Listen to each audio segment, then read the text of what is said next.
Well, thank you for joining the Misfit Founders podcast. I also really enjoyed.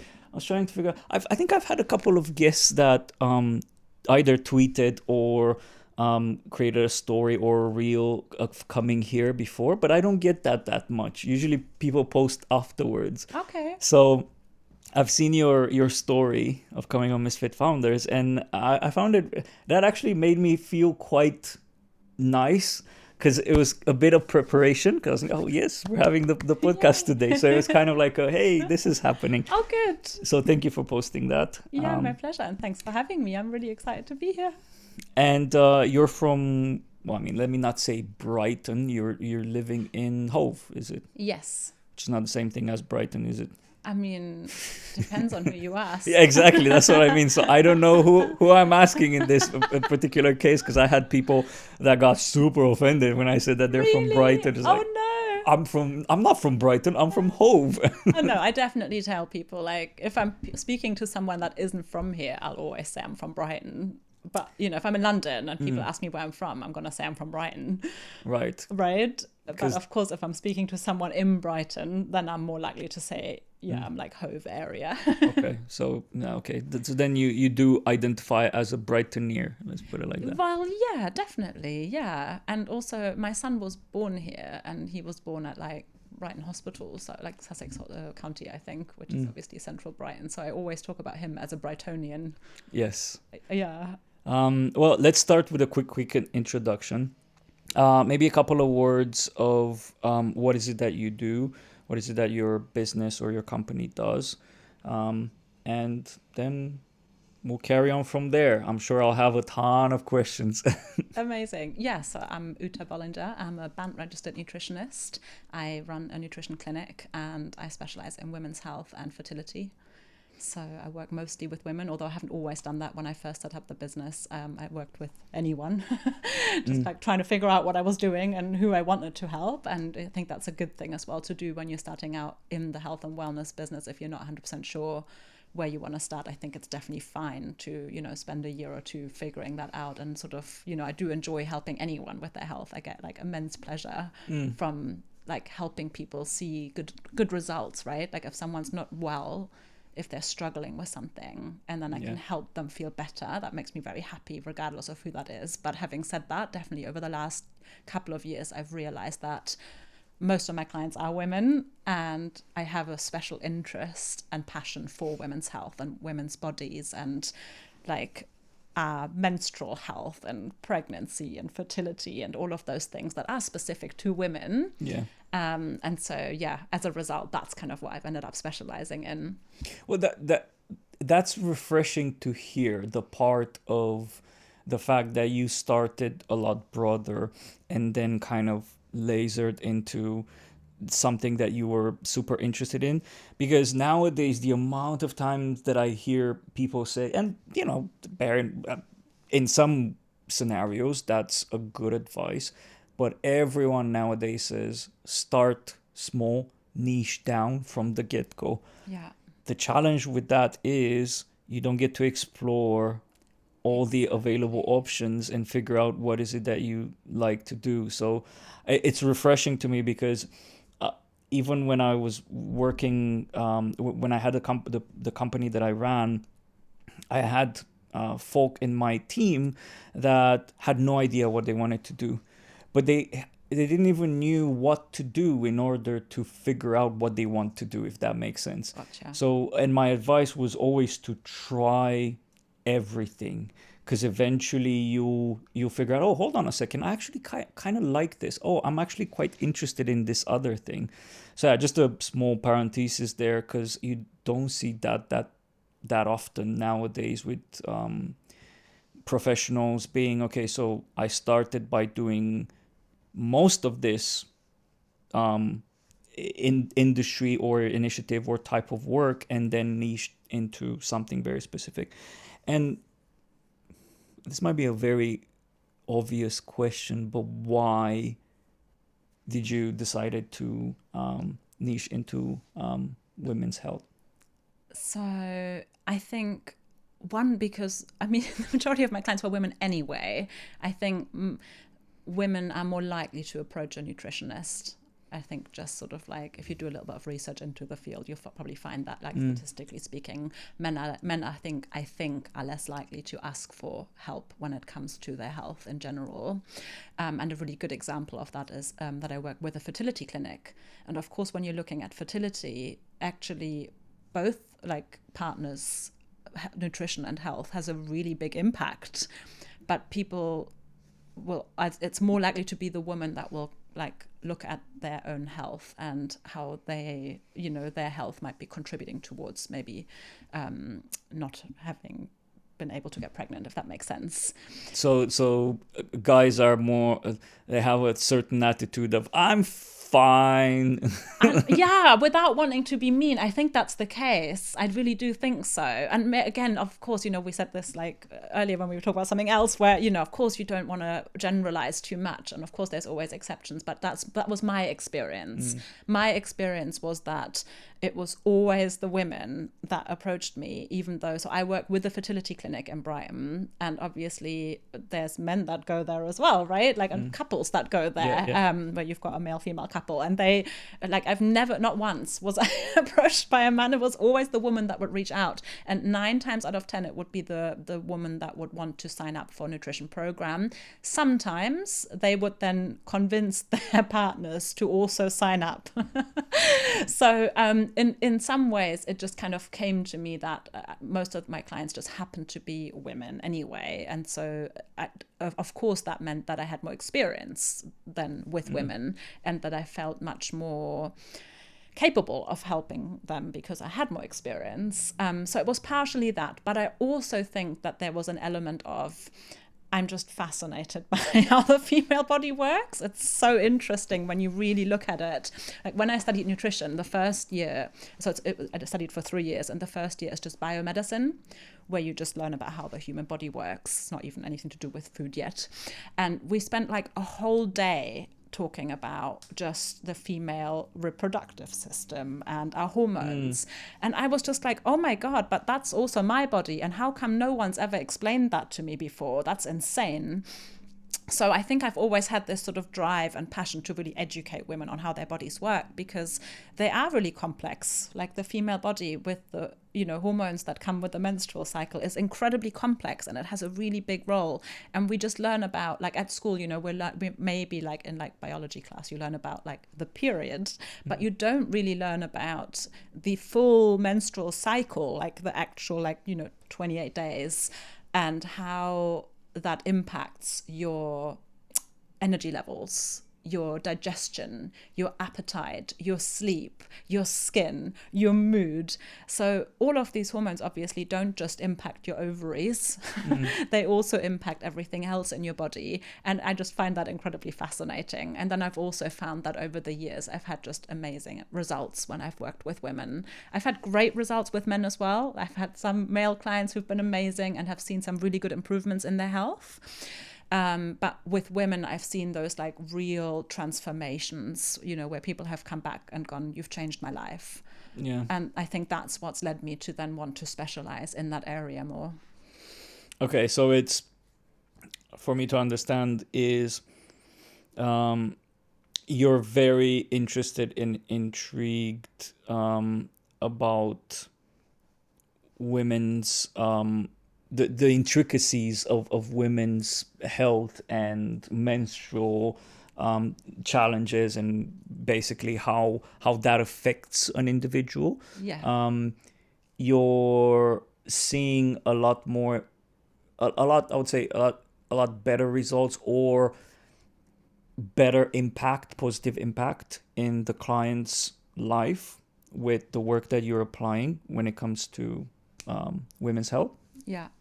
And also, you don't get that many men in the door, because we don't actually think about our health that much as women do. Basically, yeah, that's a very good summary.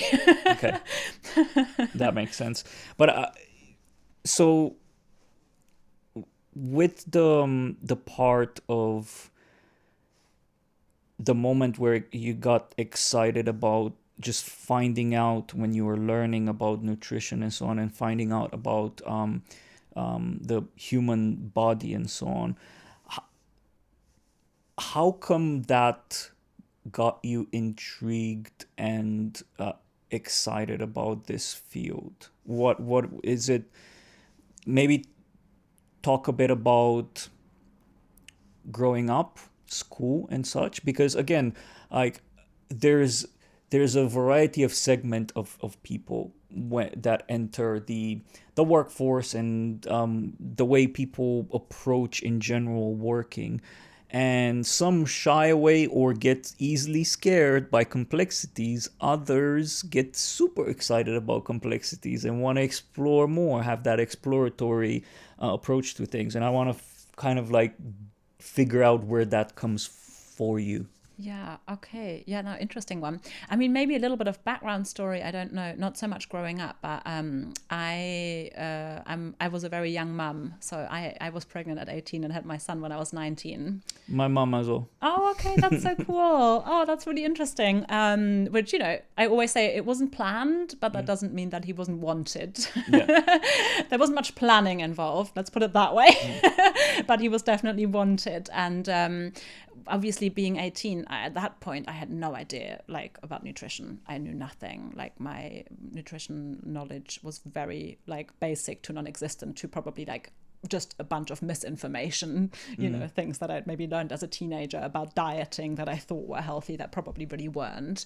And I wasn't eating very well, and, you know, I was drinking at, you know, as a teenager.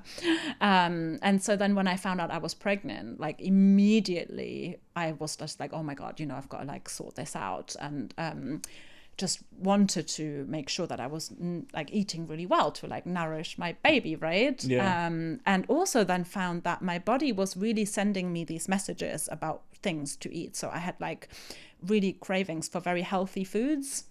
Oh, really? Yes. Is that a normal thing? It's a thing. It's definitely a thing. I've definitely spoken to other women that have I mean, had I know that. craving, but healthy cravings. Yeah. So, and even more specific. So, just to give an example, I had a craving at around 3 months or like 12 weeks of pregnancy. I had a really strong craving for avocado. And then I was like, why? You know, what is going on? Why am I obsessed with avocado? And then I read this article about the importance of healthy fats for baby's brain development, particularly around that time of the pregnancy.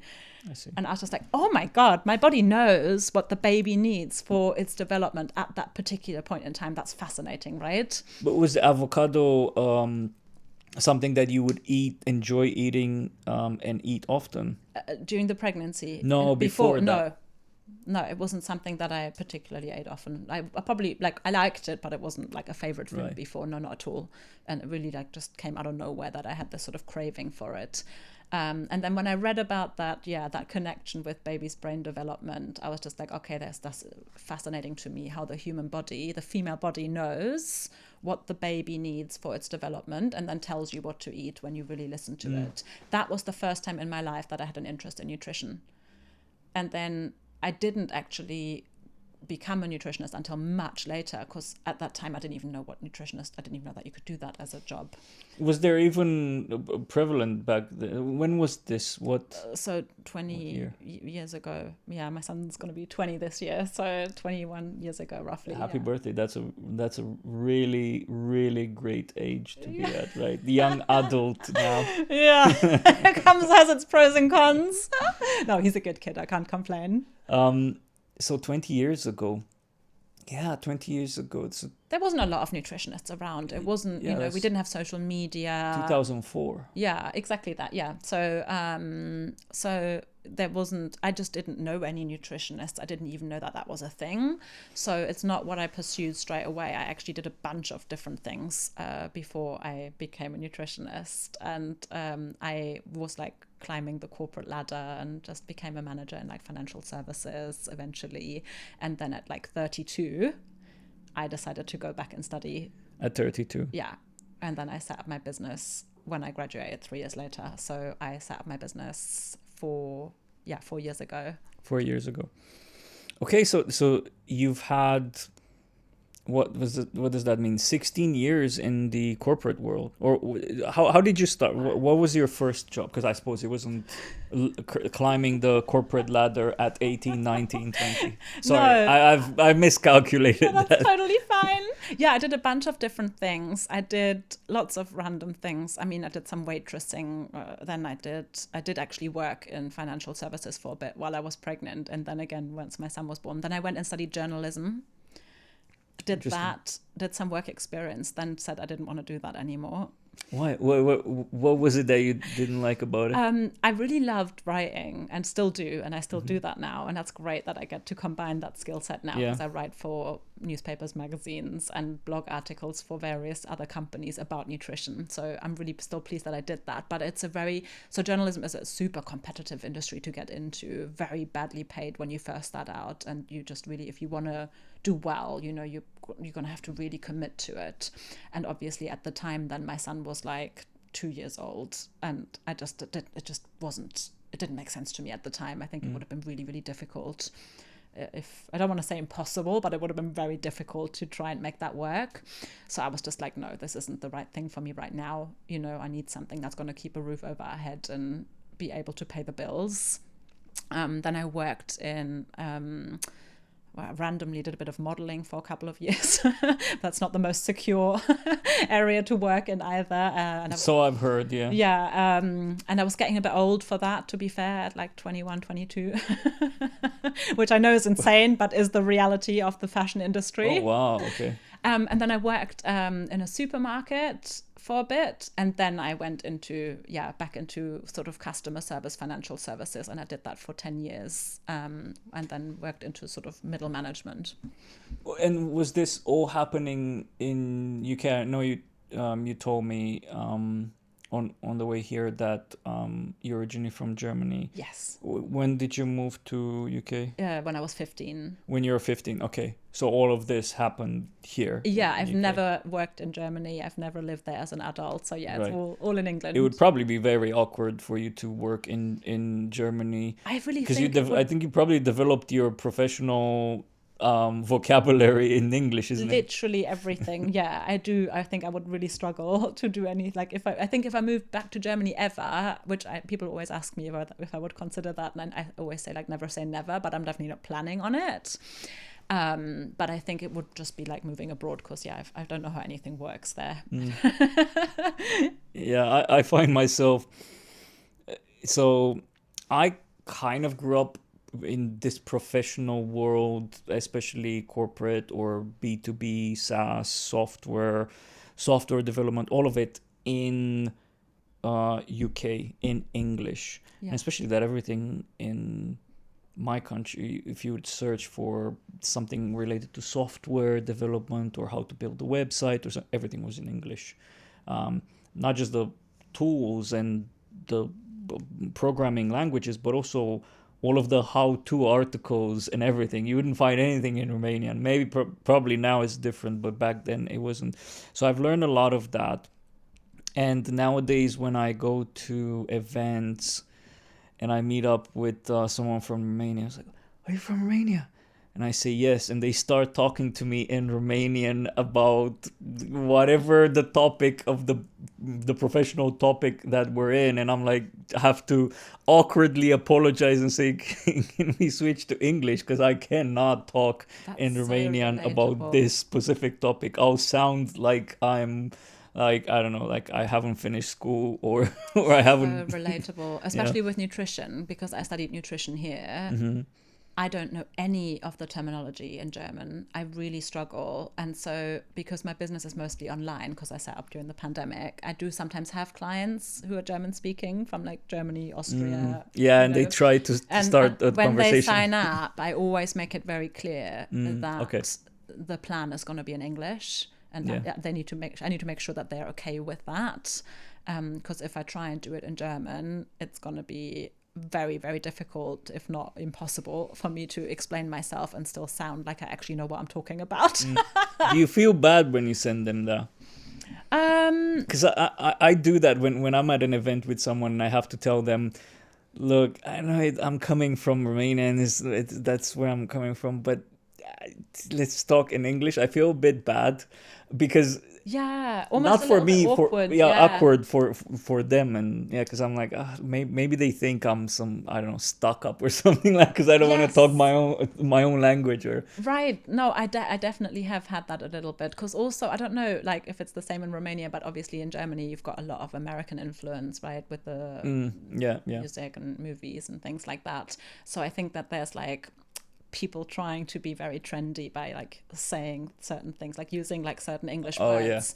And so when I speak German, I use the English words a lot as well, and I don't want to, but I don't want to sound like I'm one of those people, like one of those really pretentious yeah, people. I'm yeah. like, I just genuinely cannot help it. Like, I'm bilingual. Like, it's really hard.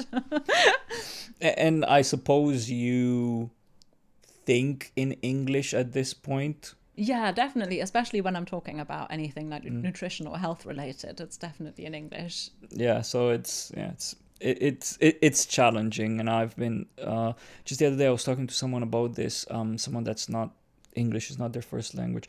We were having a conversation of when we each transition to thinking and dreaming in English, and it was also this awkward period of you're not doing either thinking or dreaming in any of the languages. Clearly it's a mix, and it's such a hard time because it feels like you're losing your identity. You don't think in Romanian anymore, but you don't also fully think in English, and you mix things. Very relatable. That was the hardest transition from a linguistic perspective for me. Yeah.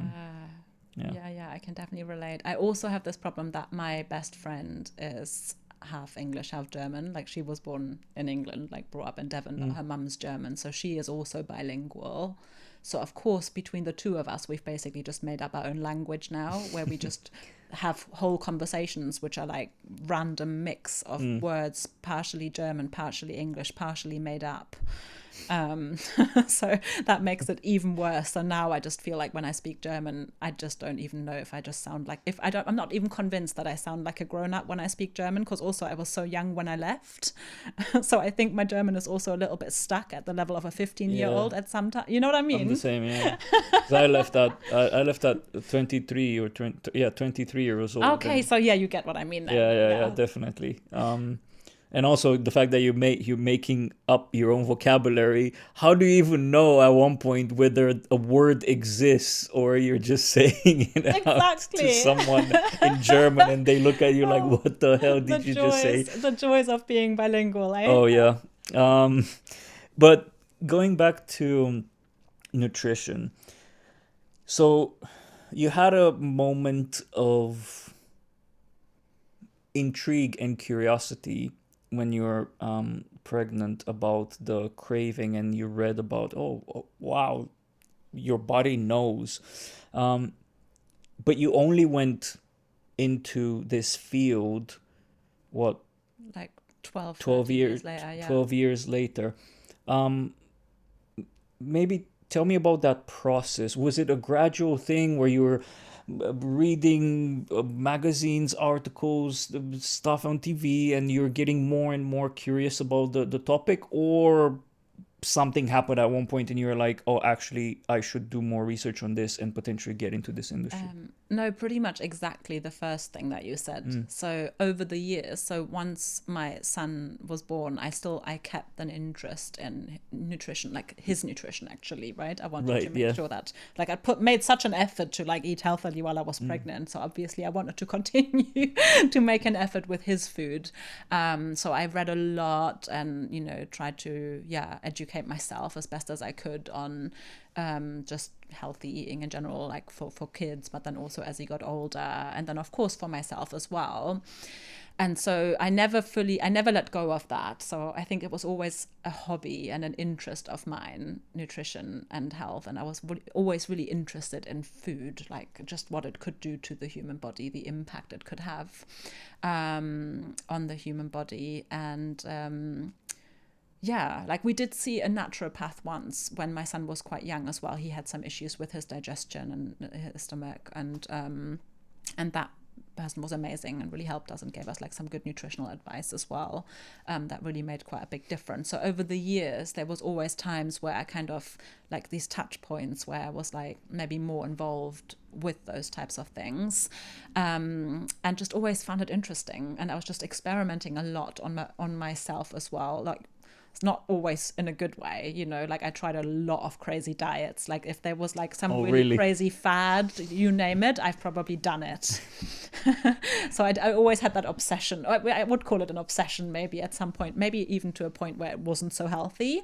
And then it was, like I said, I kind of worked my way up, like climbing the corporate ladder. I was doing really well, you know, I had a really secure, really good career. And one day I was just sitting there having my lunch and thinking, okay, I'm doing well here. Like, this is good. I'm enjoying, like I always enjoyed interacting with people.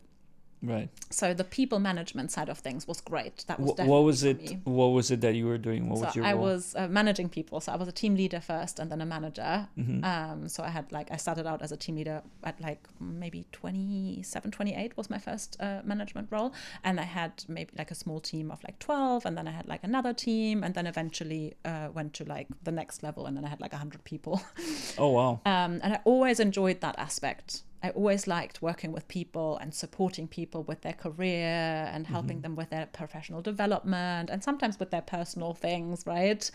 So I knew that I wasn't completely in the wrong place, but I didn't feel passionate about finance in any way, shape, or form. I had no interest in it. So you were in the financial Financial industries. services, yeah. Mm-hmm.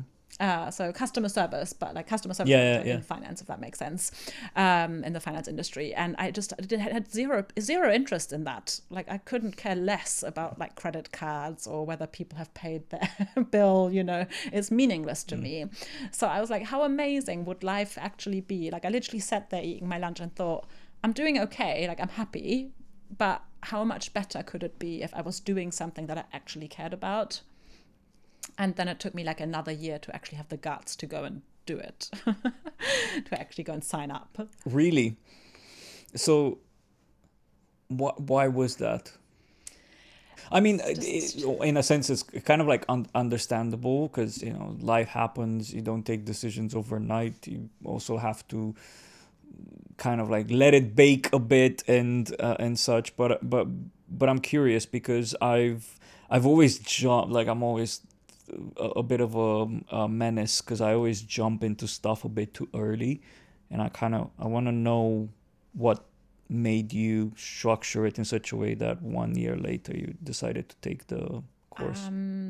I think definitely, you know, being a mum, I think that changes you, especially, you know, my son was 12 at the time. So going and signing up for like a 3-year course is a big commitment, time and money wise. So knowing, like, it took me like a year to feel confident that I would be able to make that work. Mm. Yeah, I So think that you was the knew that biggest you thing. had to. So the course required you to not work for those 3 years, No, I was still working and I was right? studying evenings and weekends. But it was more time But it meant investment. that I had like Yeah. very little free time between work and my son and the course. I mean, I didn't do anything else. I never went out. I never saw any of my friends. Like, I literally just spent like 3 years working, studying, spending time with my kid, working, studying, spending time with my kid, and that was it. Like, it was Thr pretty insane. 3 years of studying, intensively studying. It was really insane, to be honest. Like, sometimes I look back and like people ask me how I did it, and I'm like, I don't know. And it's that, what does it actually, so you're studying nutrition. Yeah. Uh, what was it? Is it part of a academic thing? Is it certifications? Is it a program offered? So Yeah, so it's a diploma course that's mhm. equivalent to a bachelor's degree in terms of the work that you're doing. So the first year is biomedicine, which is like the foundation for if you want to do anything health related, Yeah. you do biomedicine to like just understand how the human body works, right? And then you've got a couple of years of nutrition where the first year is really like the foundations of basically like which nutrients do what, like what are all the different vitamins and minerals, what do they do in the body, what are all the different fatty acids, what is, protein, how is it structured, what are all the different amino acids. So that's like very like biology and like chemistry almost, you're just learning like all these different things that we find in food and what they do in the human body and why they're important for the human body. And then the final year is putting that all together and actually going, right, these are the nutrients that we can use to support people in this way. So looking at women's health, right? Like if we get women with menstrual health issues, they can eat these types of foods or more of these foods or, less of this in order to support their hormonal balance. So that's kind of how it's structured. So you've got the biomed, understanding how the body works. You've got the nutrition year one, where you're learning about what nutrients they are and what they do in the body. And then you've got the final year where you're just then learning how you can use that knowledge to actually help people improve their health. That is a lot of nerding. I'll call it nerding. A lot I think that's of fair. nerding. I'm a bit. I don't want to. I don't want to sound odd with this, but I'm not educated in these things. And I'm quite surprised at it because when someone, I've had people that I've conversated with, that were nutritionists and such. But I was under the impression that this is something that you do online course for nutrition, and or is it there are multiple type of professionals in terms of nutrition and No, what there does it actually definitely work? are, and it's a really controversial topic. Is Actually, it? yeah, you've Did hit I a just nerve. poke Yeah, something? Is it a hit a big nerve. is it a big thing where Yeah. some spend a lot more in Well, education yeah, versus others just saying that they're nutritionists and actually they've done an exactly online that. course for like For a weekend. $9.99 or Yeah, something like exactly that. So you have people who study for like 3 years, 5 years, really understanding how the human body works and how you can use food to help people. And then you've got people who do a weekend course and call themselves a nutritionist because they know what a macronutrient is. And it's just a bit ridiculous because the term nutritionist just isn't protected at all in this country. That's what I was going to ask, because like if you think about a doctor, Yeah. right, you can't call yourself a doctor, a medic, or anything like that unless you have The relevant education qualifications, and you and have to be registered qualifications. with Yeah, all of certain this stuff. governing bodies, right? And you have to keep up to date with the latest research. So if you are a registered nutritionist, then you have to do that, right? So I'm registered with BANT, which is the British Association for Nutrition and Lifestyle Medicine. I have to do like, I think it's like 30 hours of continued professional development each year. I have to follow certain guidelines. Basically have to make sure that what I do is safe and that, I can help people without doing any harm. And if you just do like a weekend course, I mean, anyone can call themselves a nutritionist. You don't even have to do any course. You could call yourself a nutritionist now if you wanted to. Just I'm a nutritionist yeah, from now on. you could just say Beer that. the And then you've nutritionist. got people who call themselves a nutrition coach, right? And it's like, okay, well, at least they're being honest about the fact that they're not a nutritionist, but people don't know the difference. Like you wouldn't maybe necessarily know the difference, right? So anybody can do that. Literally, you have to have zero qualifications in order to be able to call yourself a nutritionist or So nutrition there's no coach. in the industry. There's no differentiation to say, like, for example, oh, licensed nutritionist versus unlicensed.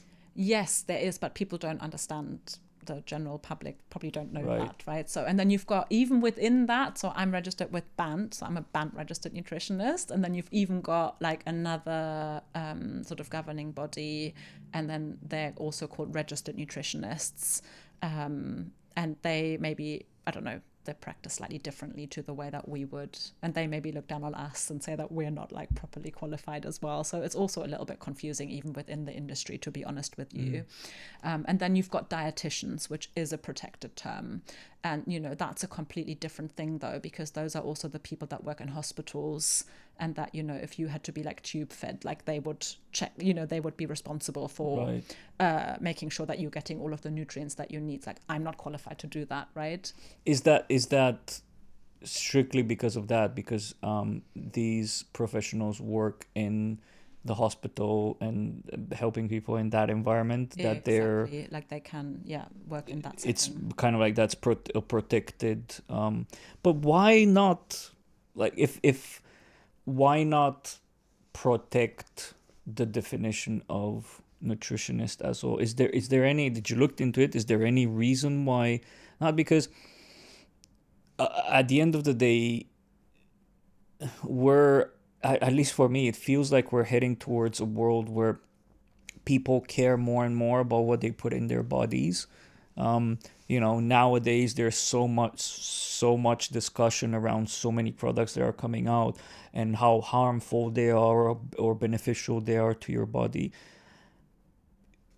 If me, not knowing anything about nutrition, tomorrow I decide I want help, I need help because I have this goal and I want to be healthy and I want to live to 100 years old, and I'm gonna go and I find Joe Schmo, which has an online course done, and he calls himself a nutritionist, and all of a sudden, all of the stuff that he tells me is absolutely just garbage, and I don't achieve my goals, or even worse, the stuff that I put in my body and the way I treat my body is not actually the Could be right way to harmful. and be harmful. Yeah.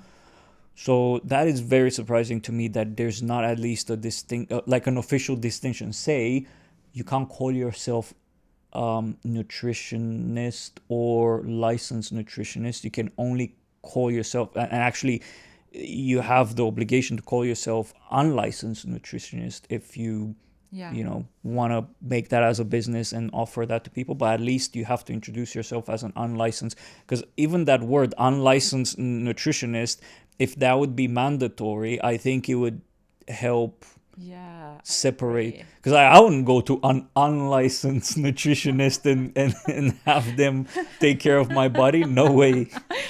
And I think maybe with the health coaches and the nutrition coaches, like, I'm not saying that they can't play a role. Like, if, for example, I don't know, if you just wanted some input on, because you want to start going to the gym more, so you want to learn a bit more about what you should eat to fuel your Right, workouts, yeah. probably Joe, who's done a weekend course, can help you, Yeah. right? But if you are type 2 diabetic, or you've got, I don't know, you've got high blood pressure, or you've got some other health condition, then I would definitely not recommend that you go and see someone like that. I'd recommend that you come and see me, right? Because I Yeah. understand a bit more about how the human body works. Yeah, but that's what I mean in a sense, right? Because I've had personal trainers that were nutritionists as well, as in like, but I mean they're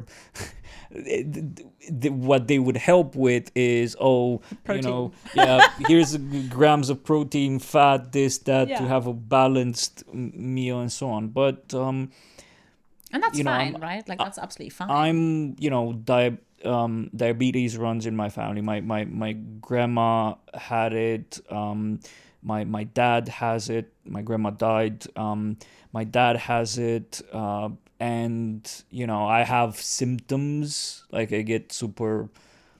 I have times where I get very dizzy, and I get that hunger of sugars Yeah. and stuff, right? So that was what my grandma used to suffer with. She would get very dizzy and she would need sugar, Yeah. and so on. Like, if I would, and when I don't say if I think at this point I need to say when I'm going to get a nutritionist to help me with what I put in my body, to make sure that I don't wind up making this condition even worse, right? I don't want to go to the guy from the gym and say, hey, how can you help me? Can you help me with, Yeah. let's say, the sugar is not to be that impactful to my body, or whatever that might be. So, yeah, again, I was very surprised by what you said, about the fact that but It's frustrating. Like, I'm very surprised, and it is frustrating. And we're definitely, I think, in a like situation now, where, like you said, more and more people are interested in learning how to properly fuel their bodies. And it's a very confusing world because there's so much information out there, right? On the one hand, you've got the food industry who are pushing all sorts of things on us, and they've got some amazing marketing going on, right? That is very convincing. And then on the other hand, you've got the diet industry who are also pushing all sorts of crazy things and some very questionable approaches. I mean, a lot of them, like being into gym, I've started my training journey 7 years ago, although it doesn't really look like it because I've been skipping a bit recently. But I've had to look into supplements and a bunch of things, and the amount of stuff out there that just doesn't do much for you or anything, but is marketed as the wonder pills or whatever it's like solutions. Is just it's like crazy. the Wild West. Like honestly, it's wild. Like the supplement industry is pretty wild. Like there's so much stuff out there that, you know, we don't know anything about, or also a lot of things that make certain claims where you're like, okay, but how much of that is actually in the product? You know, maybe there are good studies that show that this nutrient can support XYZ, but how much of that nutrient do you need to consume? Like what concentration in order to get an effect, and how much is actually in the pill that you're taking? Yeah, exactly. And that's one of the things that I've learned, especially with things like protein intake, BCAAs, and creatine, and some of the stuff that I usually take for gym, for performance, and so on. Yeah, everyone slaps, like there's even energy drinks that write on them like, get your BCAAs from this energy drink, but how much? yeah, right? is there enough in there that it's really going to have an impact on your body? Is always the question. And also, one thing that really winds me up with the sports supplements, because I do CrossFit, so I'm really into my workouts, and like obviously I'm really like, because I do that, I'm surrounded by a lot of those like sports supplements or supplements and foods, right, as well, like the bars, like the protein bars, like aimed at that, you know, that type of person. And I see it a lot, and I'm just like, the stuff that is in there, like, yeah, maybe it does have protein, but protein bar, you mean sugar bar? Have you seen what else is in there? Like, have you looked at the ingredients? And does it really need to be like 30 different ingredients? Half of them you don't know what they are. And is it either full of sugar, or is it full of artificial sweetness, artificial colors, artificial flavors? Like things that we know, for example, are really bad for your gut health. I've had lots of people, like other CrossFitters, come to me as a nutritionist, of course, as well. And a lot of them have gut issues and skin issues. And I'm like, well, let's take you off all of the stuff that you're currently putting in your body that your body doesn't need, that at best it just needs to try and get rid of, and at worst might actually be damaging for your gut microbiome and your digestion, might be causing the issues that you're experiencing. And you know, a lot of the time that works. Yeah, I've had a period where I was at the beginning of my training where I was super naive of, oh yeah, I can buy this I don't know, grenade Oh God. Yeah. like I'm saying names here, but I might censor that. Yeah, fair. Protein bar, and whoa, what's wrong with it? It's healthier than me having a Snickers bar, and actually when you look at it, is just as. It may not be. And also, I think the problem is that, you know, at least if you were eating a Snickers, you would know that that's not healthy. And so you wouldn't be having 3 a day. Yeah, exactly. Whereas if you're eating the protein bar, you're thinking that's healthy. So you're actually fooling yourself into thinking that's healthy, and actually as a result, probably consuming far more of it than you would if it was something that you just know isn't that healthy for you. And I think there's always, like, I'm a huge believer in like balance, right? So I said to you earlier as well, right? Like, I'm a nutritionist, but I do eat pizza, like, and I think that's important. I think it's very important. But I'd rather, if I'm going to eat the pizza or the ice cream, I'm going to go for whatever I fancy eating. I'm not going to try and make it a healthy ice cream. Do you know what I mean? Yeah. I'd rather go for the full fat, full sugar ice cream. I know what it is. I know what it's going to do to my body, but I'm also going to enjoy it. That's fine. And I'm going to have it in moderation. I'm not going to try and boxing it. fool myself by having something that says pretends to be healthy, which anyway that's questionable whether that's really healthier or not. If you're having low fat, it probably has, if it's low fat, it's usually more sugar. Otherwise it would taste of nothing. But also, even if it if it basically just markets itself as healthy, and then you just end up, it doesn't taste the same, you're not enjoying it, so you probably just end up unsatisfied to start with. But also you might end up then eating more of that than you would have if you'd known that you were eating something that was sugary and a treat in the first place. Yeah, no, I agree with that, mainly because when I was training properly, now kind of like fell off the wagon in a sense, with everything, diet and stuff. But when I was training properly and I had a diet, I was okay. Saturday, lunch and a bit in the evening. At times, I had a cheat meal. And it was like not a cheat meal. It was more like a day of Treat. like Yeah. a cheat day or half a day of cheating, in a sense. But I knew that the rest of the week I'm eating clean and everything.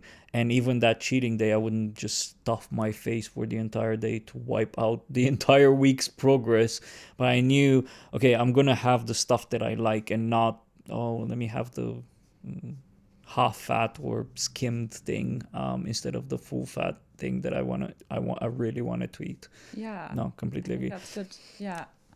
So that one, I can clearly see that this is a topic that you are still super passionate about and talking with passion about. Um, I'm curious, how much of your time do you spend on actually doing the thing, as in you're exercising your knowledge and helping people, versus the business side of the business? If you would, It's a really good question. if you to put a ratio, even if it's percentage wise. Yeah.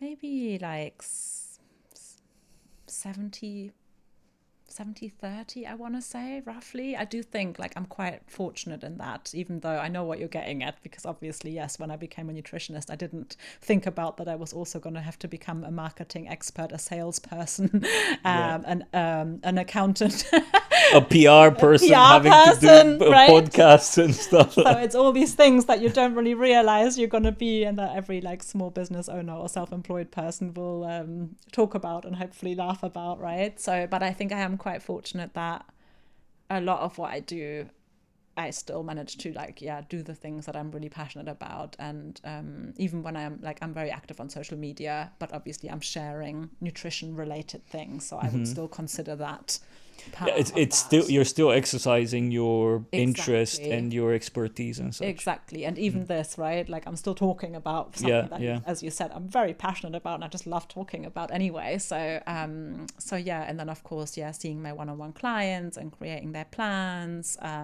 creating sort of other resources that people can access, like my online course and things like that.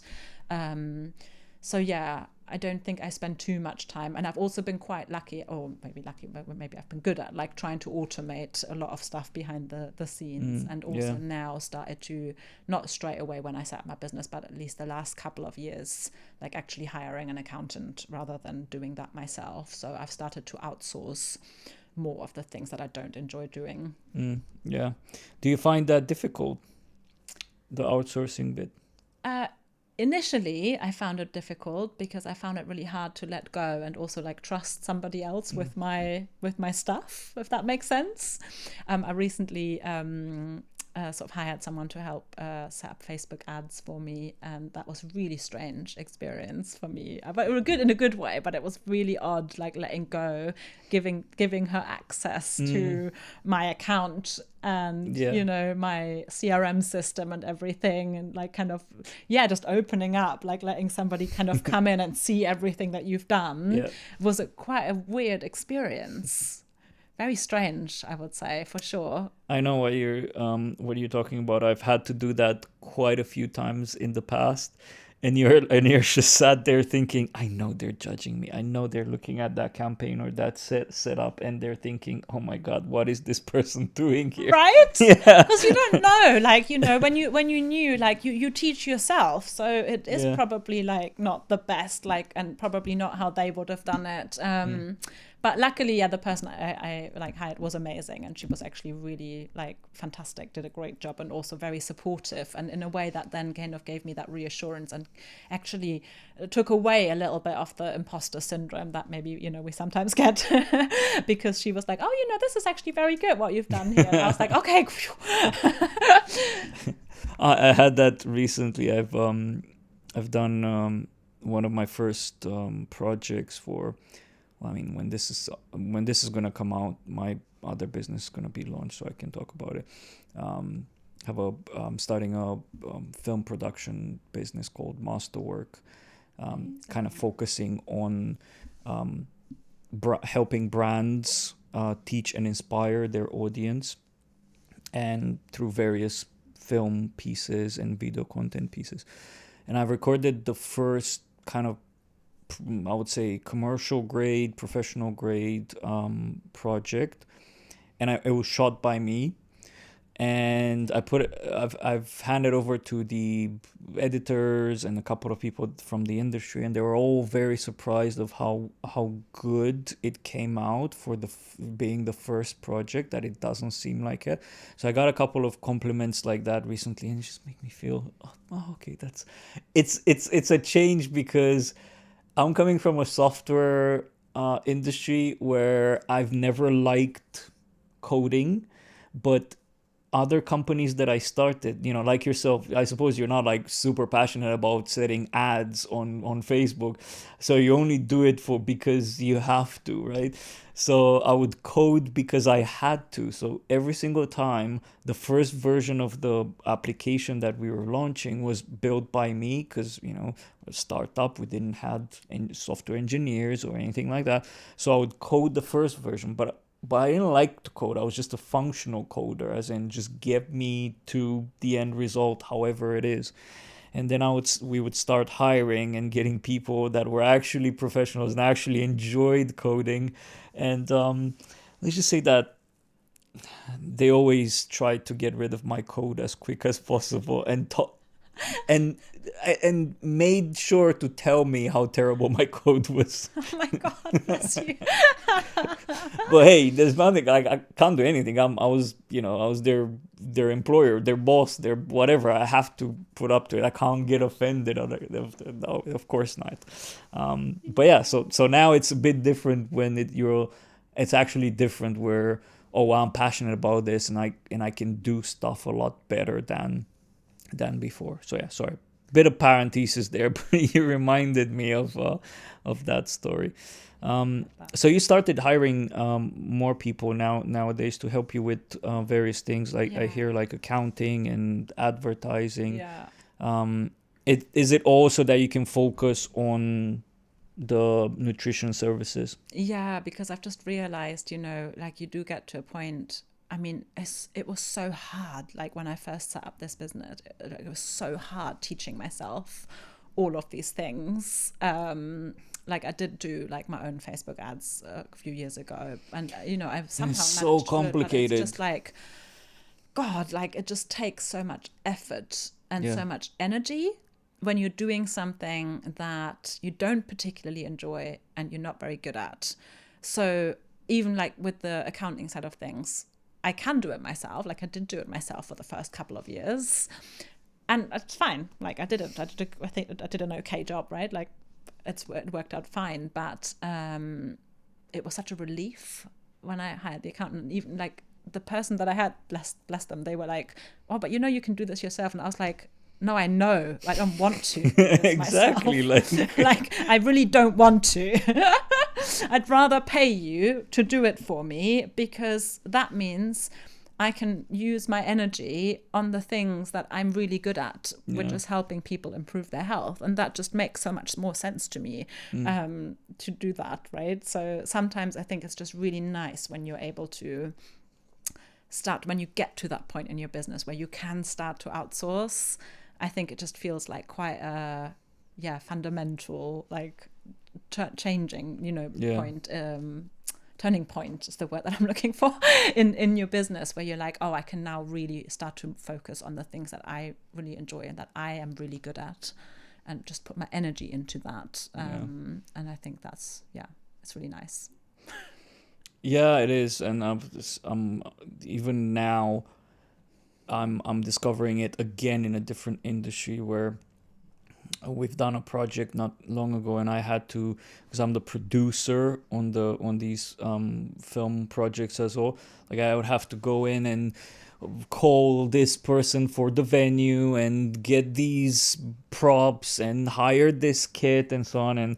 And in 2 weeks from now, I'm going to Texas to shoot something there, and I don't have to do that because I have someone that's a production assistant that has dealt with everything, like just insurance for traveling internationally, things like quick short import export certificates, which I've never knew that you need something like that when you're traveling with a ton of gear. Let me not say gear, because I've said Yeah. gear recently a lot, and people think that I'm talking about drugs with a ton of I did not film think that. equipment. When you say traveling with gear, it's just like traveling with a lot of film equipment. So it is really nice. So yeah, and I'm also surprised that someone told you you could do this yourself. I know. Kind of like, well, but don't you want to make money? Exactly, right? Yeah, exactly that. Yeah, I thought that was quite funny. But yeah, I also feel like, and I don't know, I'd be curious to hear what you think of this, but I almost feel like, in a way, though, I'm really proud that I did do it myself.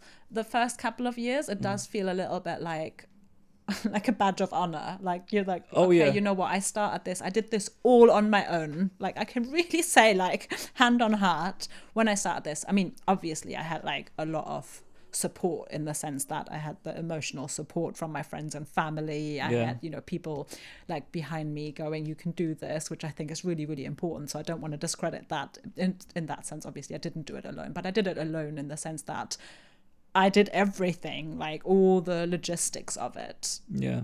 on my own. And I taught myself a lot of things that I didn't know I would be capable of doing. So in a way, I'm quite happy that I did that. But I'm equally happy that I'm now getting to a point where I can kind of start to outsource that a bit more and really focus on the things that I actually enjoy and I'm good at.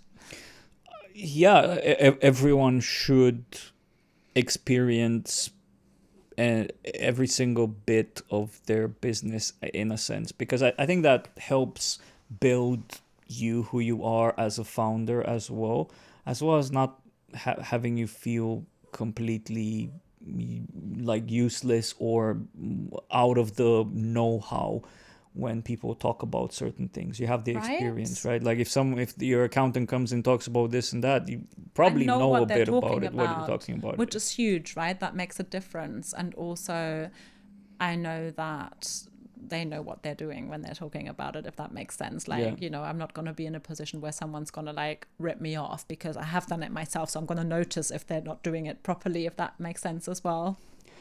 What is your favorite part of the job that you do? Oh, that's tricky, because there's a lot of different aspects of it that I really enjoy.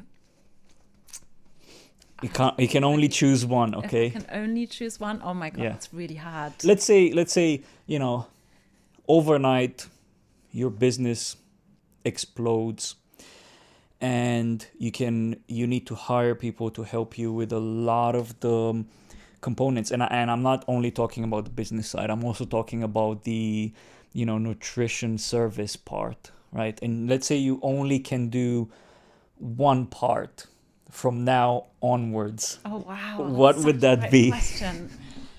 Wow, that is such a great question. Do you know what?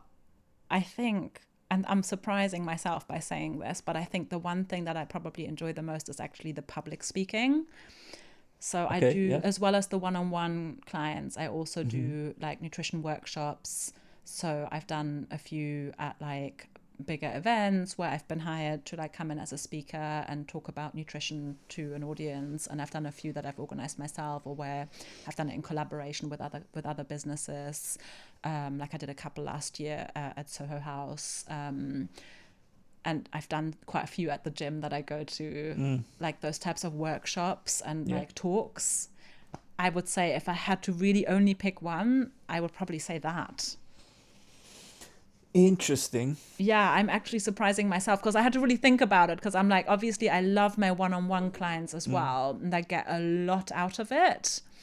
Like I get, when my one-on-one clients, like when I work with them, especially when they come back for their follow-up consultations and they're like, oh my God, you've changed my life. It's like, well, we've been trying to get pregnant for 3 years. Now we're pregnant. It's like, these are amazing, like moments where I do really feel like, wow, I'm so grateful that I get to do this job.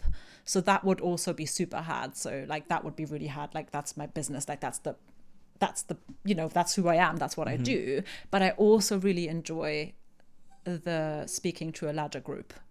Yeah. And so if I had to pick one, I really think I would pick that. But it would be like a really tough choice. I definitely still want to do both. But I also think there's something about like being on stage and talking to a larger audience where you just like, it just gives you such a buzz. I think I would be in the same bucket right now. Like if I would be at a stage where I'm doing this and I love it, but I'm also doing this other bit initiative that can impact more people at once. I don't know. I kind of feel more attraction to that. It feels more important to me in a sense to be able to help more people. That's why I'm doing the podcast I love as that. well. But yeah, I get such a buzz. Like, I think the fear of public speaking is very real, isn't it? Like you do, like every time I sign up for like a workshop, and then the night before, like the 5 minutes before I have to go on stage, I'm just like, oh my God, why did I sign up for this? This is insane. I'm so nervous, right? And then once I start talking, I'm like, oh no, now I remember why I love this. Now I remember why I signed up for it. And then, I do get like, I really just enjoy talking to a larger audience. Like you said, it's just really meaningful because you're helping so many people potentially in one go. And also they are kind of like, it's almost like you're creating an environment when you do a nutrition talk or like a health talk. It's like you're getting everyone together as well. Like if you get a room full of people who are all interested in one particular area, let's say if it was like mental health or sleep or women's health, like different topics that I've talked about in the past. So these are all people that now have a shared interest as well, and maybe have a shared problem. And then as a result, it's almost like it's not just me then. Like now they're also feeling better because they're in a room full of people that they have like a shared problem with, and that they can maybe support each other. Yeah. And like one of the workshops that I did, it was like a 1 hour talk, and then it ended up being like a 1 hour Q&A afterwards as well, because people in the room were just so engaged, so interested, like sharing their own experience as well, which was then, it made it a lot more meaningful. If it was just me sharing my knowledge and my experience, and yes, I can explain how nutrition is linked to whatever your health concern is and what you can do. I can give you lots of tips and advice. If on top of that then somebody else in the audience goes, I tried that and it really worked for me, right, that's so much more meaningful and impactful than if it's just me. And I think that's why I really, really love the talks, the workshops, the events. Like I really, really enjoy that so much. How many of those do you do on average per month? No, not even per month. Like not as many as I would like to. I probably do like maybe one every other month or so at the moment. So maybe like a handful a year. So I'd love to do more of those actually. Well, I'm sure that there's a lot of opportunities. I think people love learning at learning together, and I think that's probably what it sounds like is in a sense community building as well is probably something that you'd be super into, and having being able to build more conversations and more support nets around this topic. Yeah. outside yourself in a sense. Um, yeah, that's really interesting. Well, I'm sure there's gonna be a lot of other opportunities out there for you to Yeah, I do hope that. so. Yeah, I Um, really hope so. I think there will be, and yeah, I'm really excited about that that aspect of it. Um, yeah, no, it's great, and I think that's one of the reasons I'm so active on social media as well. Because in mm, a way, I consider that my community, like my yeah, followers, yeah. like these are people that are there to learn and are interested in how the body works and how you can use food to improve your health and well-being, and so that's something that I've interestingly, like I wasn't on social media at all before I started my business. I didn't even have an Instagram account. I had zero idea what I was Hmm? doing. So like 4 years ago, maybe 5 years ago now, like, because I think I started the account before I graduated, but only just like I had no idea what I was doing. I was literally like a grandma on Instagram. I was just I'm like, still like a grandma on I was like Instagram. posting like like things, duplicating posts and Mm. stuff. Like, and my friend was just like, "What are you doing?" And now here I am, like 4 years later, and I think I know what I'm doing. I think I figured it out. Like, and I really enjoy that. I really do. Yeah, enjoy that area as well. Well, you need to teach me as well because I've been doing this for a while and I still haven't figured out what I'm doing. I still feel I'd be like happy to. I'm doing it for the sake of it because people keep on telling me, no, you need to do social media, and I'm like, but it's such against my way of thinking of and acting and stuff to post things. Yeah, I still haven't figured it out. I still feel like a grandpa. Oh, bless you. um, And funny because you started the conversation by saying, "Oh, it was nice that you posted that on my that I posted mhm, on my story about yeah, coming here today, right?" And to me, that was just such a natural thing to do mm, because I'm like, yeah. "Oh, of course, people are gonna want to know that I'm going to this podcast. It's a really cool thing to do. Like, I'm really happy to share that, right?" Yeah, and you see, these are the things that I don't have a sense of, like the amount of cool stuff that I've done, gone to events, met this person, that person, never captured anything, and never shared anything, and then someone would tell me, "Oh, you've met that person and you were at an event together or whatnot. Why did you not take a selfie or something?" I was like, "Oh yeah, that's right. Why did I not do that?" I love that. Well, the plus side is you will never be that annoying person that makes everyone not start eating until they've taken a picture of the food. Oh yeah, definitely You will not. never be that annoying person that's like in the way because they're taking a selfie. So, everything has Okay, pros so and is cons. that you? Yes. And I hate it. Like, that is something that I'm actually like, that's a part of social media that I don't enjoy because I'm like, if I'm on my own and I'm just taking a picture of myself in my office or Mm. whatever, like, or my breakfast, that's fine. Like, because it's just me. I'm not getting in anyone's way. But if I'm like, I don't know, in the past where I've done like collaborations with people and then I've had to take like videos and pictures at events and stuff, and I'm just like, oh God, like I hate being that person. And I'm just there. I'm like taking videos and like apologizing to everyone around me. And I'm like, I'm sorry. No, I think the rest of us that are a bit more grandmas and grandpas of social media should actually be more accommodating, I would say, because like right now I'm so used to it because I've had a few guests that are quite active on social media and taking selfies with the studio and taking pictures and so on. So I got used to it. At the beginning it was a bit awkward. I was like, can I take a picture?" I'm like, "Sure, let me get out of your way," and stuff. And now I feel that I'm a bit better. Like I don't like, it's just normal. Yeah. um but in a sense I think you shouldn't feel bad about it, right? There should be more, people should be more accommodating as well, because we do live in the world of social media where this is should be normal.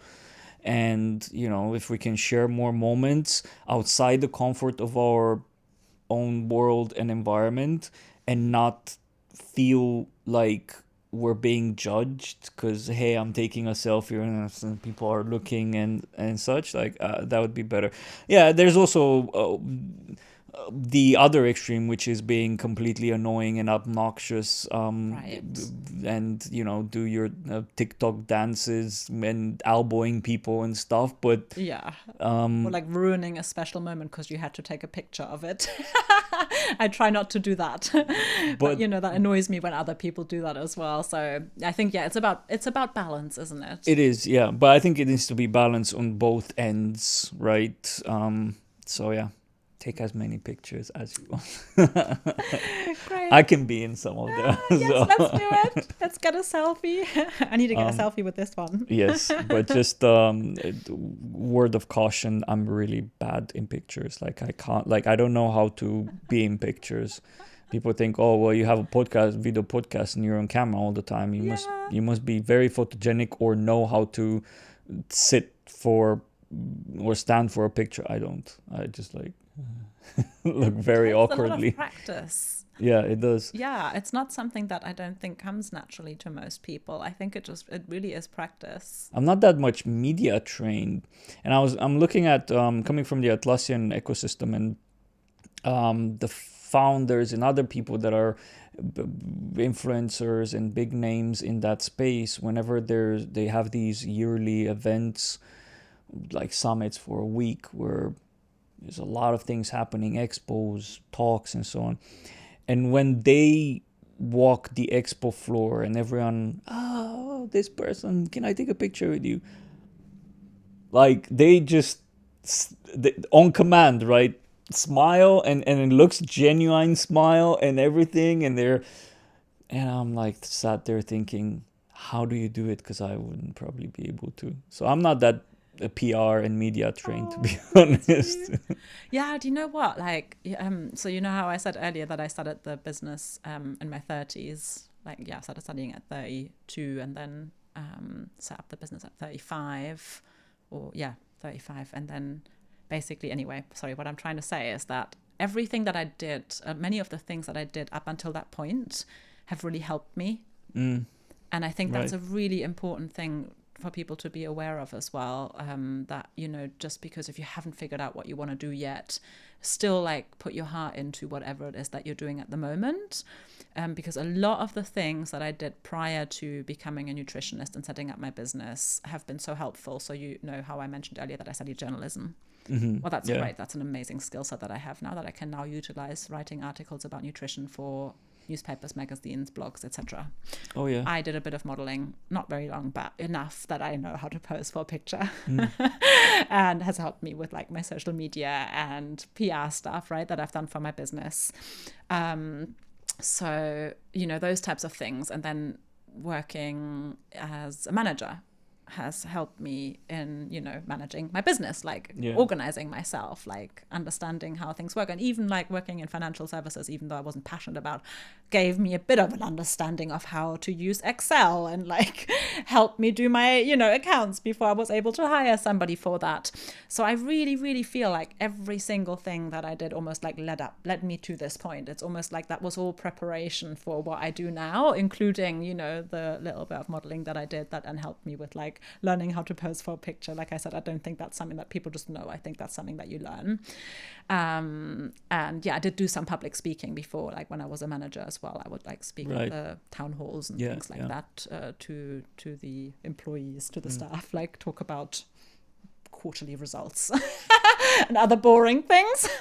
But I mean, it does, these things put together make you for a well more well-rounded founder and entrepreneur, because you have all of these Right. experiences in different areas that actually make up for structured Exactly that, right? Like, I founder. really genuinely think I've been so fortunate, like, with every single thing that I've done in my life before this point, before I set up this business. It's been so helpful. Like, I learned so much. It's been like such a useful skill set. Every single thing, every person that I've met, like, everyone's kind of taught me something. Mm. And I have seen a lot of people, like a lot of the people that studied with me, unfortunately, didn't succeed in setting up a business and becoming a nutritionist, because maybe they didn't have that experience as Yeah, I mean, well. imagine try. I mean, I always say you don't.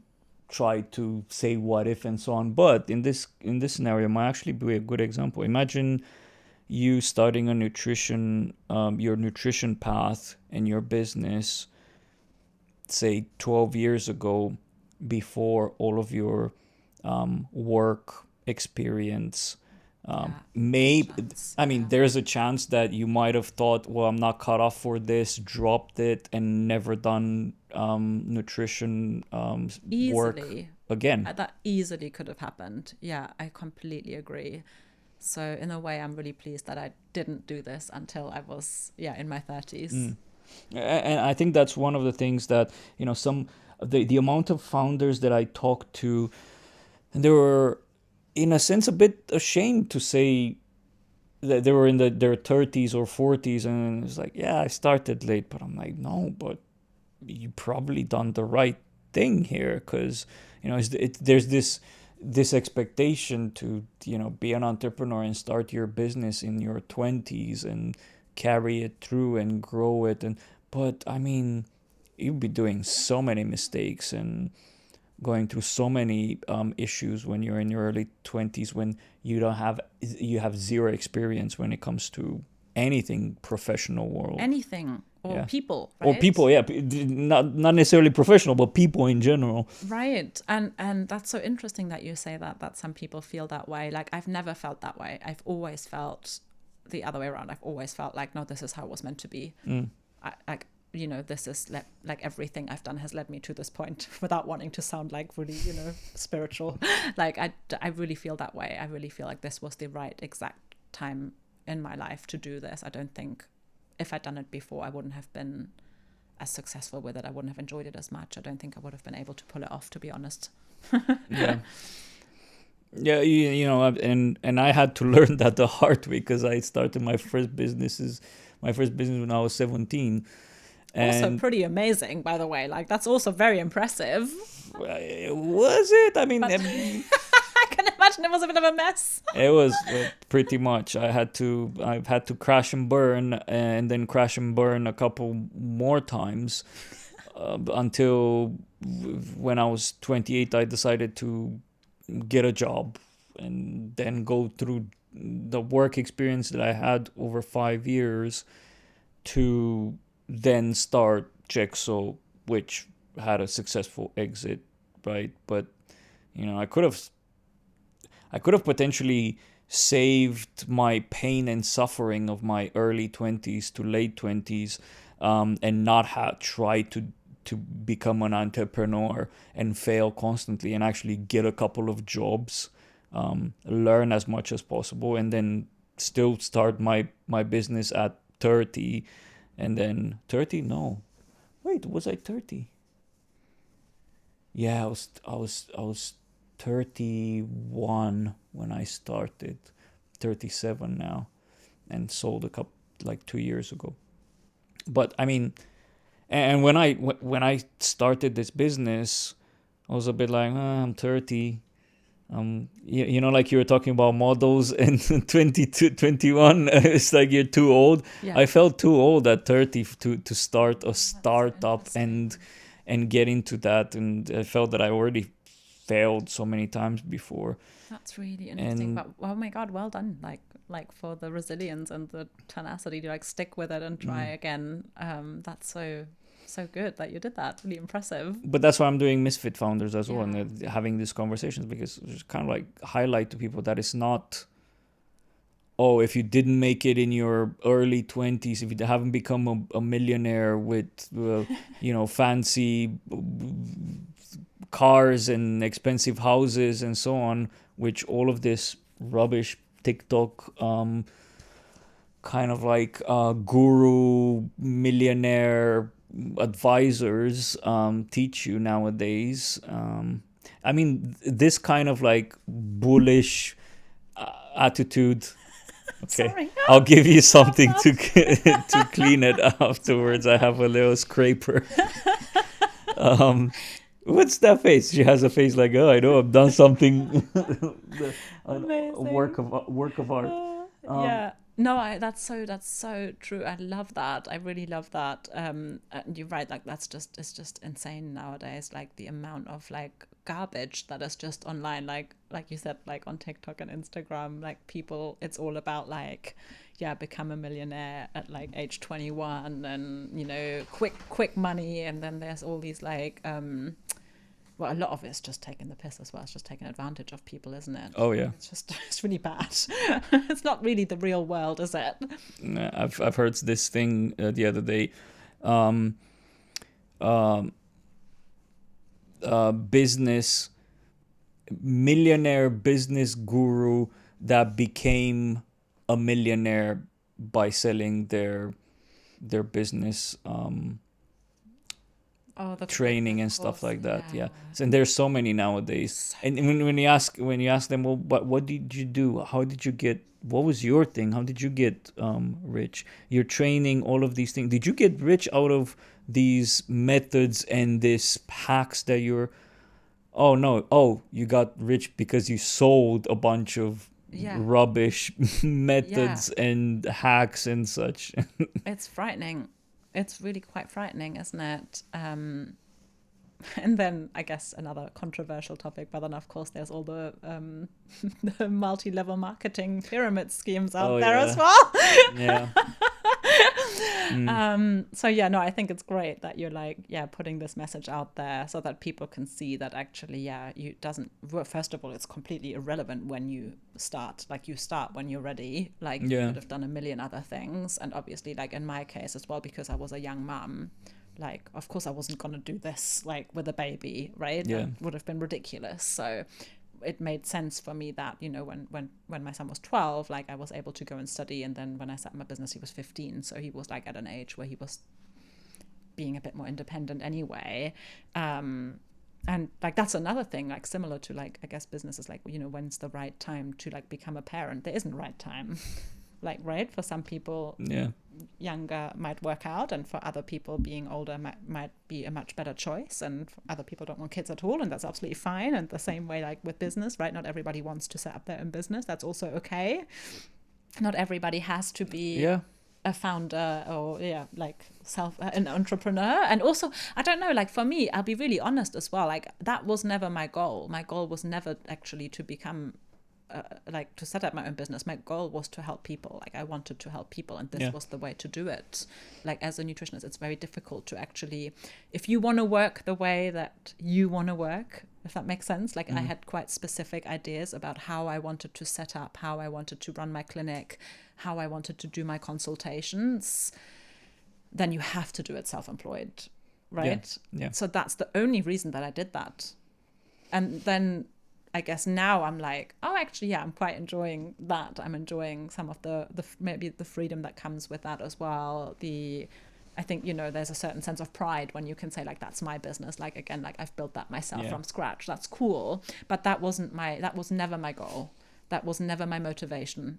In fact, like, you know, if I hadn't become a nutritionist, I don't think I would have ever become self-employed. I would have never set up my own business. I don't think I had any intention of doing that. Interesting. That's the exact opposite of me. I think we came to the same realization, but I started the opposite, which Yeah. was I want to be a businessman, whatever that meant I love when I that. was young. And it was also because I love that. That's so like, that's really sweet. It's like, I want to be a businessman. well, I mean, my dad, me growing up, my dad was an entrepreneur, had his like a kids clothing store shop. He was doing a lot of business, traveling, handling money, doing a lot of these things, and I was fascinated by him doing all of that and not do the same jobs that every single person in my country would do, either working in factories or doing this or doing that. So yeah, I grew up saying to myself, I want to be a businessman.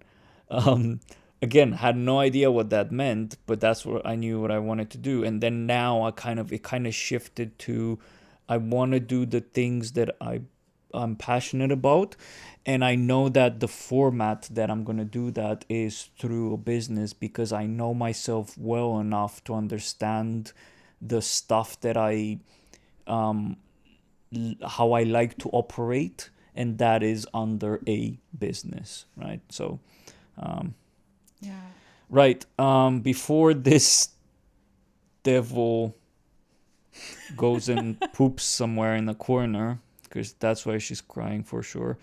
Um, I have one question before the flash questions at the end, and that is, where do you see this going? What's the long-term vision for? And I know it's such a cliche question, but I'm genuinely curious, right? Because if you ask me if I kind of have an idea of what the long-term vision for someone that's into sales, has a sales business or a software business or B2B or project management and so on, I could probably guesstimate what they want to do in the next few years, what's their long vision and such.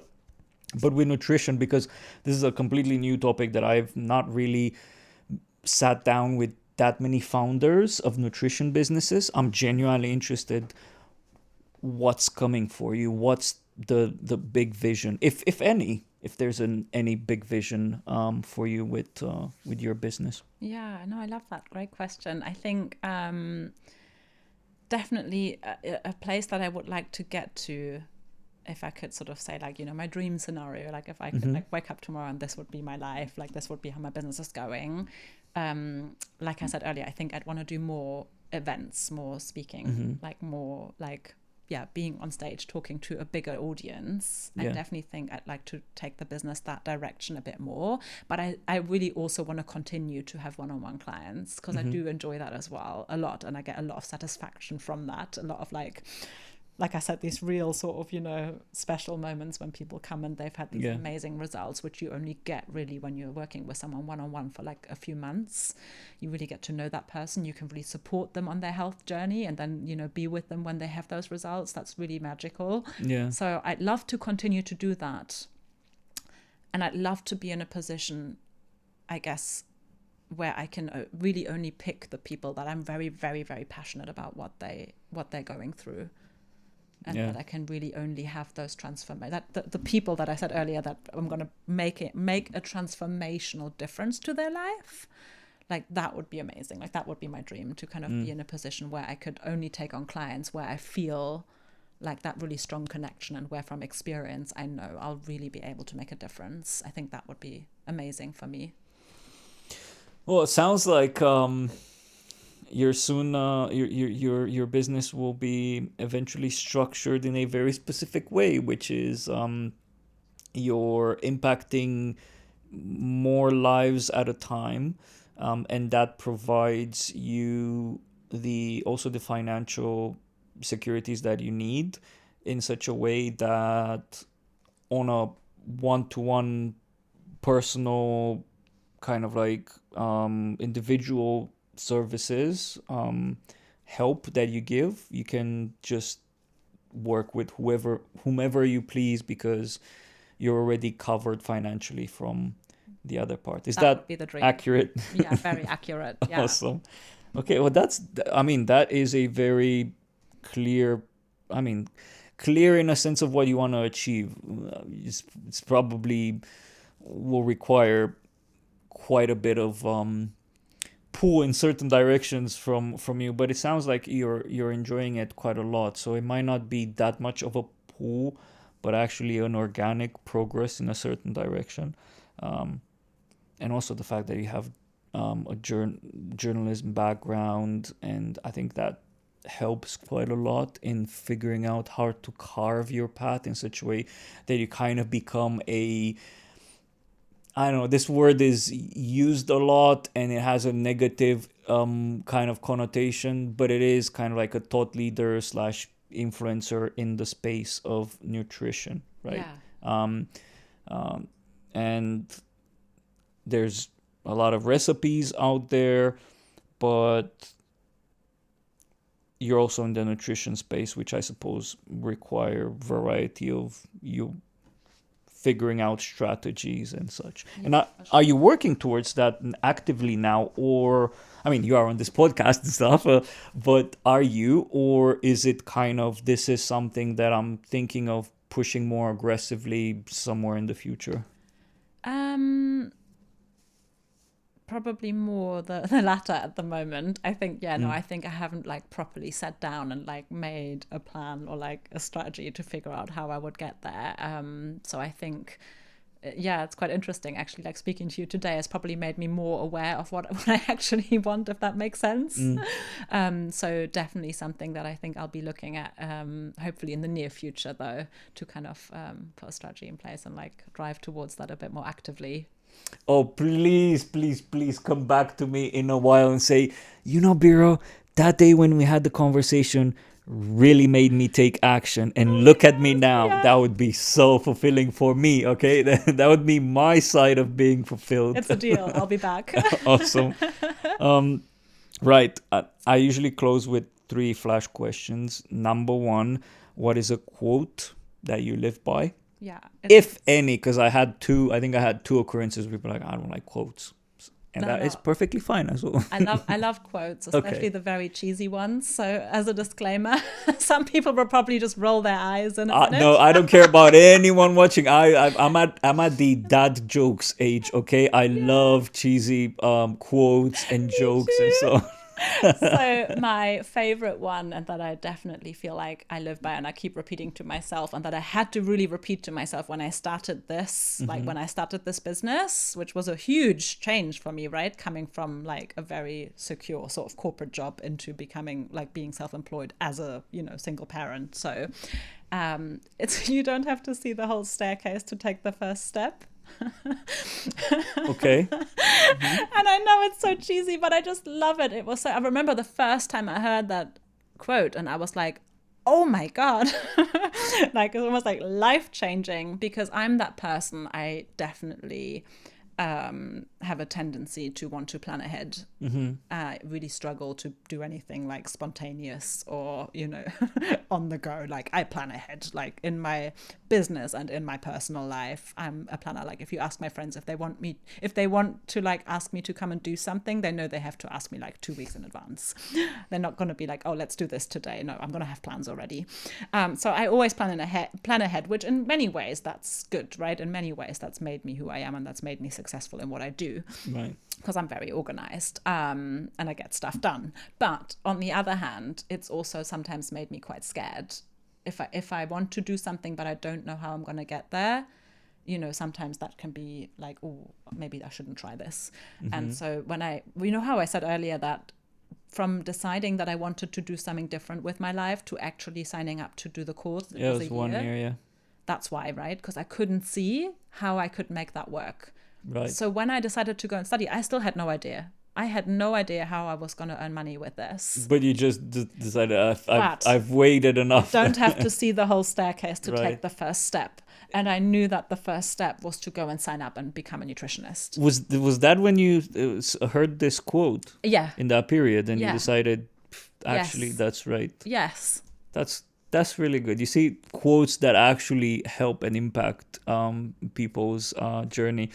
I can't relate with planning ahead. I figured you might say that. But I know people that do that, so it makes sense. And I've seen, and I think this is why there was such a good balance between me and my co-founder, Nikki, because she's more like that.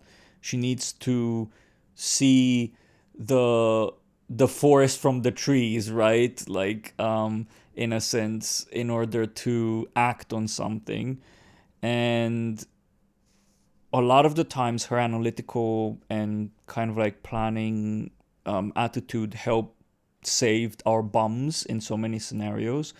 But also a lot of the times me kind of like saying, okay, stop, pause, no more analysis, no more thinking about it, because we're not moving forward. We have to move forward with something, helped as well. So it's like it has to be a balance, right? Too much of it either is dangerous. Agreed. And I love that you've got, that's really nice that you guys have that balance. I think that's so important. And that works really well. And yeah, so for myself, I kind of, because it's just me in the business, I have to do that. I have to kind of try and lean into both sides. And because I naturally am more of a planner, I think that, that quote sometimes has really helped me to kind of just have the guts to go, I don't know where this is going to lead, but I'm going to take the first step anyway and just see what happens. Yeah.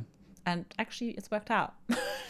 The thing is, even if you're a solo founder, it's acknowledging the fact that you have some type of personality and surrounding yourself with people that may have a bit of the other side of things. Because I'm starting a business now, and this business is not with Nikki anymore, but I do have other co-founders that kind of fulfill some of her traits, because I know I need to surround myself with people that balance that.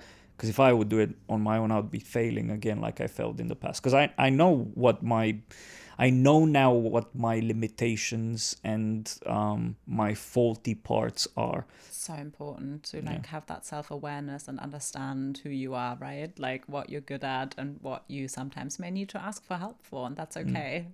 But you see, I am at the age of dad dogs, yes, as well.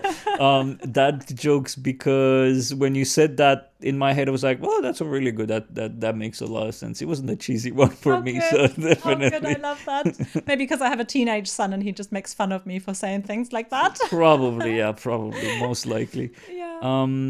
Book that changed or impacted your life.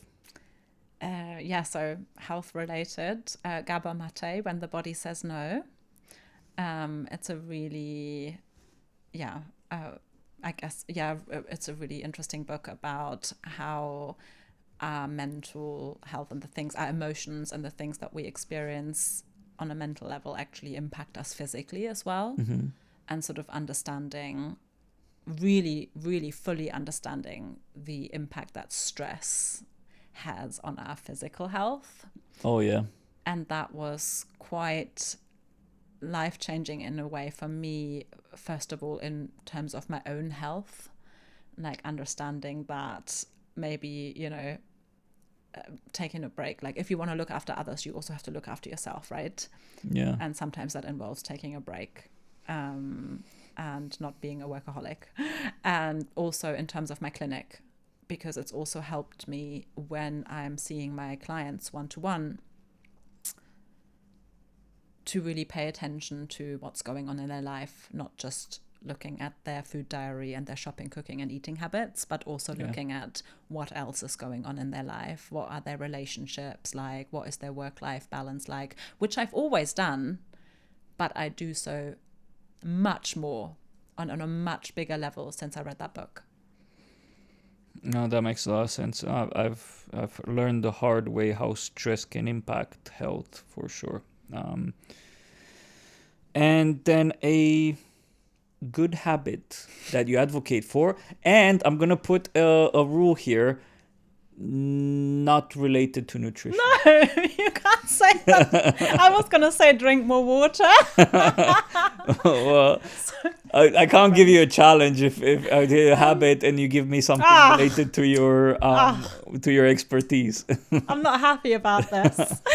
So I was going to say drink more water, and that is really important, by the way. It's foundational. So what other good habits can I think of that isn't nutrition related?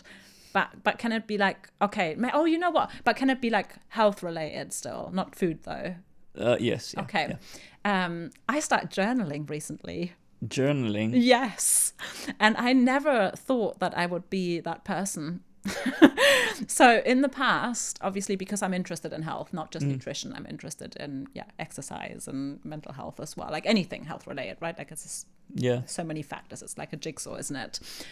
So I'm always fascinated by learning more about how we can improve our health, right? And that could be spending more time outdoors, like morning daylight exposure. It's not always food related. And journaling is something that loads of people told me was a good thing to do, and that a lot of therapists, so people who specialize in that area, say is a really, really, really effective and good tool. And so for years, I had people telling me how amazing journaling is. And I was even telling people, oh, you should try journaling, but I never actually did it myself. So I felt like a bit of a fraud, like a bit of a hypocrite, like telling people to do this when I'd never actually successfully done it. So I bought a journal, and I bought several journals over the years, and then did it like once and then never again, because I just felt like really strange, didn't really know what I was doing. And then went to this conference when was it? Maybe like 3-4 months. Yeah, maybe 3 months ago, and met a friend there who's also she's also a doctor and functional medicine practitioner, and she just said, like out of the blue, she was like, "Oh, get this thing. It's called the 5-minute journal." And I was like, oh, that sounds cool. And when you open it, like I bought it on Amazon, it's like 20 quid or whatever. You open it and on the first page, it says like, this is like for people, this is a journal for people that don't do journaling. And I was like, oh, this is for me. And I've been doing it now for just over a month, I think. Yeah, like a month and a half maybe. And it's just 5 minutes a day. And it's got like these prompts. And I've been doing it really consistently. Like, so every morning and every evening, I actually just spend like a couple of minutes, like just, writing so you're down. doing it twice a day. Yeah. So first thing when you wake up and last thing before you go to sleep, but it literally takes 2 minutes. Okay. And you just answer a couple of questions, and it has been really amazing. What are the effects? So being much more present in the moment, being much more mindful, and like the reflection at the end of the day. One of the questions that you answer before you go to bed is like 3 highlights of the day, and writing down what your highlights were of that day. And it made me realize that those were very different things to what I thought it would have been, if that makes sense. Mm-hmm. They were little things like, oh, my son gave me a hug, or I had this like really nice iced matcha on my way when I was going for a walk, and I really enjoyed it. So they were little things. So when I was thinking back, what did I do today that was a highlight for me? It often wasn't the big things. It wasn't like the big, huge, like, oh, I don't know, signed a new client, or, had like a really successful consultation or whatever. It was often little things that I realized those actually play a much bigger role in my overall happiness than I thought. And because I've been doing that for a month and every evening writing down the little things, now I've started, without realizing, making more of an effort to find time for those things. Right, yeah. And it sounds like a small thing, but it's been really meaningful. Like, it's been really big in terms of actually making me, I think, a happier person overall. I think I was pretty happy before, but, just overall happier and more content and more grateful with what I've got, because I'm actually taking time to reflect on things like that. Like, so yeah, journaling. That 5-minute journal. I 5-minute journal. I need to look into this. But I think there's something there. I think we come to the conclusion through a revelation that what makes us happy day to day is not what we think makes us happy day to day, right? That's it. When we think about our future and how our life will look like, and professionally, personally, we think about these grand moments that we would want to have in our life as often as possible. But ultimately is being able to live a fulfilled life where these things that we call smaller daily things give us joy and pleasure. Like the amount of people that, and honestly, that's a reflection of you being happy in the place that you are, with the business that you have, with the personal life that you have, that you find joy in small things. Because I feel when we're stressed, when we're bummed, when we're in very bad situations, we don't notice them. Yeah, agreed. You go and have a coffee rushed because you're stressed and so on. You don't even taste it, agreed. Right? You do something and you don't even experience it. You're not even there, right? And I think maybe that's, since that's the 5 minutes journal, a revelation point is, actually, if you enjoy the small things you do in life, then you're in a good place. Yeah. That's a really good way of putting it. Awesome. Journaling. Thank you so much for that. I'm sure, like, if you would have told me half an hour ago, you should take up journaling, I'll be like, I'm a grown, almost 40-year-old dude. Why should I be journaling? But now you're really making me think that I should probably. I love that. And it's not even necessarily journaling, but like reflecting over the day, because I feel like we don't do that enough. We don't, right? Like, we're so busy. All of us are just so busy. We're just rushing around all of the time, like you just said, right? And like half the time when you go to bed, like, you know, you might be like watching something on Netflix or whatever until you just like zone out and then you're asleep, right? And it's actually, I mean, like, I kid you not, it's 2 minutes. It is really not a long time, but it makes such a difference, because it just makes me go to bed with, oh, actually, yeah, that was really nice. Like, I had a great day today. Or even if I didn't have a great day, if maybe the day overall felt a bit rubbish, there was still at least 3 nice moments in it. There were still at least 3 things in it that I enjoyed. And that's a great way to like, go to bed. And like I said, I think it does also send kind of a bit of a message to your like subconscious mind that those are the things that we're looking for. And that then, like I said, then that makes me be more present in those moments, which is how I felt over the last sort of 3-4 weeks since I started journaling. I felt like I've been more present in those moments, and I've been looking for those little things, and I've been making more time for them.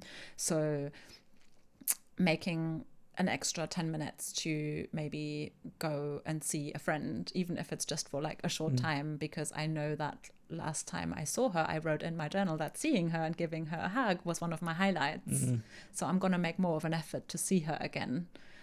That sounds like it's a flywheel effect in a sense, right? So you're amplifying the things that make you happy. Yes. Yeah. That's awesome. I love it. Yeah, you might have taught me something, very, very important lesson today. Oh, I love that. Please do let me know if you do get the journal, like the 5-minute journal. Let me know how you find it. I'd be so interested. I will. Yeah, I'll definitely have a look. Is it a printed version? Yeah. Yeah, and it's really nice. Like, it's pretty, but not like super girly pretty. So okay. It'll be okay. It'll be okay for you. I don't mind that. Okay. But yeah, and it's literally like you just get it on Amazon. It's just like a little booklet like that you put on your bedside table. Like, literally what I do is like I put it on my bedside table, and then when I've done it in the morning, I put it on my pillow, so that I remember when I go to bed to do it. So that's also the way, like talking about habits, right? Yeah. Like, that was something like to create the habit of actually doing the journal, you have to kind of put these little things in place. Yeah, very true. And then have in the morning an alarm clock contraption that actually slaps you with the with the book. with the book. Boom, wake up and write something. Amazing, yes. Perfect. Well, thank you so much for joining and for putting up with Peanuts fur. Oh, well, that's been a highlight for me, meeting her. Yeah, and she's judgmental now. It's like, come on, dude, I need to go. I need to go out. Like she wants to go. Oh, do bless you want to her. go out? Do you want to go poop? Right. Okay. Thank you so much for the chat. It was really insightful. Thank you for having me. I've really enjoyed it. Awesome.